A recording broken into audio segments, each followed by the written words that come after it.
Bonjour à tous et bienvenue dans Objection rejetée, épisode 12. Alors, aujourd'hui, on s'attaque à une objection très courante, une idée qu'on entend un peu partout. L'homme n'aurait en fait pas vraiment besoin de Dieu pour s'épanouir. C'est une affirmation qui a l'air pleine de bon sens, et je pense que ça vaut vraiment le coup de creuser un peu pour voir ce qu'il y a derrière. Et pour bien comprendre cette question de l'épanouissement, je crois qu'il faut d'abord prendre un peu de recul et se poser une question peut-être encore plus fondamentale. Qu'est-ce qui fait que nous, les êtres humains, on est si uniques ? Et cette question, elle est cruciale, parce que pour moi, tout part de là. Pensez-y. Les animaux, ils vivent. Ils sont concentrés sur leur survie, la reproduction, c'est leur quotidien. Mais nous, on est la seule espèce à lever la tête et à se poser des questions existentielles. Qui suis-je ? Pourquoi je suis là ? D'où est-ce que je viens ? C'est cette quête de sens qui, à mon sens, nous définit en tant qu'humains. Et là, on touche vraiment à une différence fondamentale. L'intelligence animale, attention, elle est absolument fascinante. C'est un outil hyper performant, mais il est toujours orienté vers l'immédiat. Trouver de la nourriture, échapper à un prédateur, la survie quoi. Notre raison, elle, c'est autre chose. Elle joue dans une autre catégorie. C'est elle qui nous permet de penser à l'abstrait, de faire des sciences, de créer de l'art, de se poser des questions sur l'origine de l'univers. Elle cherche le pourquoi du comment, bien au-delà de la simple survie. Et justement, cette capacité, cette raison si particulière, personnellement, je suis convaincu que ce n'est pas juste un heureux hasard de l'évolution.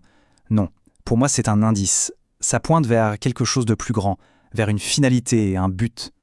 Alors, quelle est cette destinée ? Laissez-moi vous exposer ma conviction. Je pense que si nous avons été dotés de cette raison, c'est pour accomplir une mission bien précise. Voilà ma thèse. Notre raison est un outil conçu pour 3 choses essentielles. Premièrement, maximiser les ressources, bien gérer notre environnement. Deuxièmement, minimiser le chaos, c'est-à-dire organiser, structurer notre monde.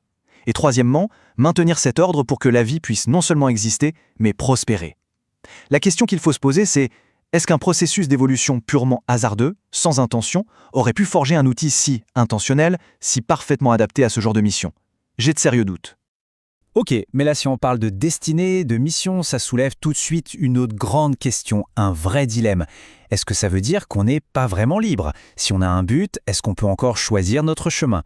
Et paf, nous voilà en plein dans le débat ultra complexe du libre arbitre. D'un côté du ring, si on peut dire, on a la vision qu'on appelle naturaliste ou matérialiste.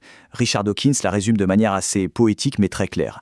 En gros, l'idée c'est qu'on est des sortes de marionnettes biologiques. Notre ADN, notre chimie cérébrale, notre environnement, tout ça tire les ficelles. Nos choix, nos amours, nos colères ne seraient que le résultat de ces forces. La liberté ? Juste une belle illusion. C'est une vision cohérente, en apparence. Sauf que, pour moi, elle ne tient pas la route. Et je vais vous dire pourquoi.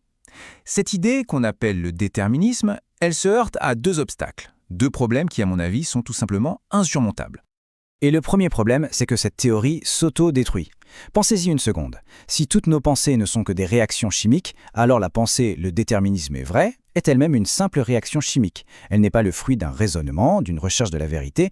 Du coup, pourquoi est-ce qu'on devrait la prendre au sérieux ? En fait, pourquoi prendre n'importe quelle théorie au sérieux ? Le déterminisme, en voulant tout expliquer par la chimie, rend la notion même de vérité et de raisonnement caduque. C'est un serpent qui se mord la queue. Le deuxième problème, il est illustré parfaitement par cette citation de Daniel Wigner. Il dit que le libre arbitre est une illusion, mais une illusion persistante. En gros, même les plus grands défenseurs du déterminisme, dans leur vie de tous les jours, ils agissent comme si eux et les autres étaient libres. Ils font des choix, ils félicitent leurs enfants, ils s'indignent de l'injustice, ils ne peuvent pas s'en empêcher. Notre expérience la plus intime, la plus universelle, c'est celle de la liberté. Et une théorie qui contredise à ce point l'expérience humaine fondamentale, eh bien, elle a un sérieux problème. Alors, où est-ce que ça nous mène ? Si on met Dieu de côté, qu'on voit que le déterminisme total ne fonctionne pas non plus, il faut bien que l'être humain se raccroche à quelque chose pour donner un sens à sa vie. Et c'est là, selon moi, qu'interviennent ce que la Bible appelle des idoles. Ce sont des sortes de dieux de remplacement, des absolus qui ne sont pas Dieu. Et ces idoles, elles ne sont pas sans danger.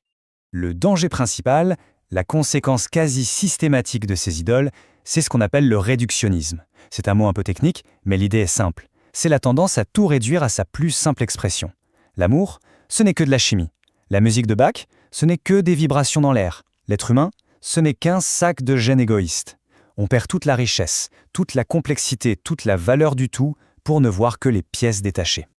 Et Nancy Pearcey le formule très bien ici, les idoles, qu'il s'agisse de la science, avec un grand S, de l'État, de l'argent ou de la matière elle-même, finissent toujours par nous donner une vision rabaissée de l'humain.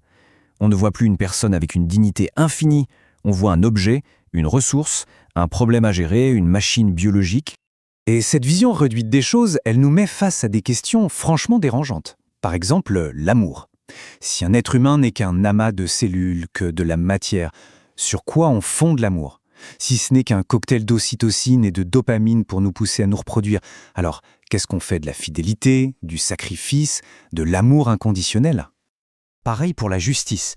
Comment est-ce qu'on peut punir un criminel si, au fond, il n'est qu'une victime de sa mauvaise génétique ou de son enfance difficile?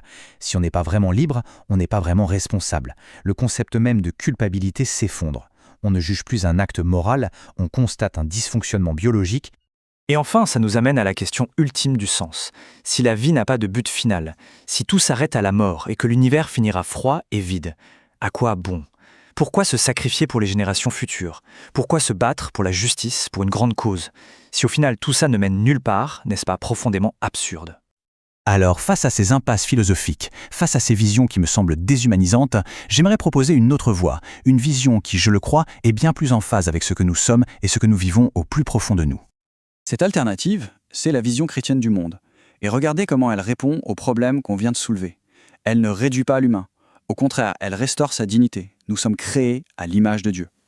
Elle donne un fondement objectif au bien et au mal. Ce qui est conforme au caractère de Dieu est bon. Elle explique la terrible réalité du mal, non pas comme un bug, mais comme la conséquence tragique de notre libre arbitre.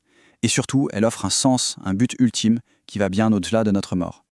William Lane Craig ici résume parfaitement l'alternative. Si on enlève Dieu de l'équation, on se retrouve avec un univers où l'homme est juste un accident, un produit aveugle de la matière et du temps. Et dans un tel univers, il n'y a ni espoir, ni but. C'est peut-être une conclusion logique d'un point de vue matérialiste, mais c'est une conclusion qui vide l'existence humaine de toute sa substance. Alors, pour conclure, j'aimerais laisser cette question en suspens. Une question pour réfléchir. La vraie question n'est pas « peut-on être heureux sans croire en Dieu ?» Bien sûr que oui, temporairement. La vraie question, c'est « en quoi une vie sans Dieu et sans immortalité est-elle, au final, absurde ?» Si tout ce que nous construisons, tout ce que nous aimons, tout ce que nous sommes est destiné à disparaître sans laisser de traces, alors de quel épanouissement parle-t-on vraiment?